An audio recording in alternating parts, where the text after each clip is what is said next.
by virtue of the warrant of arrest issued by the ICC for crimes against humanity.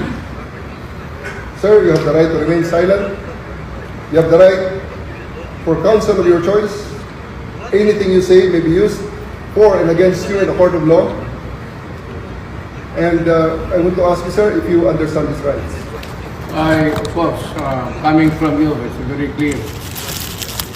Now that you're asking, sir, for the basis of the warrant, the ICC had issued a warrant pursuant to Article 25(3)(a) of the statute for crimes against humanity and pursuant to Article 7(1)(a) of the same statute for murder, sir, committed in the Republic of the Philippines during the relevant period and as set forth in this warrant of arrest.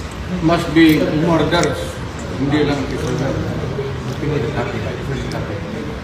So now, the legal basis for my being here, as apparently I was brought here not of my own volition. If somebody else says, kung hindi ibang tao, ikaw siguro, because this is your structure. So you have to answer now for the deprivation of liberty.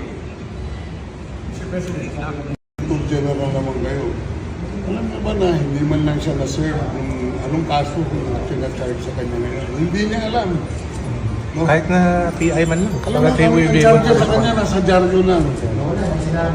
And then, hindi pa kayo na, ganito ginagawa natin. Sumusunod tayo sa isang entity na hindi na tayo membro. Nag-withdraw na tayo. And yet, sir, you are the Prosecutor General. Yes. You know how to exercise due process. Before you can even file charges, you have to file a complaint. We have to file a counter affidavit. Without doing those procedural process, here we are being issued a warrant of arrest, questionable warrant of arrest. Ano naman to, sir?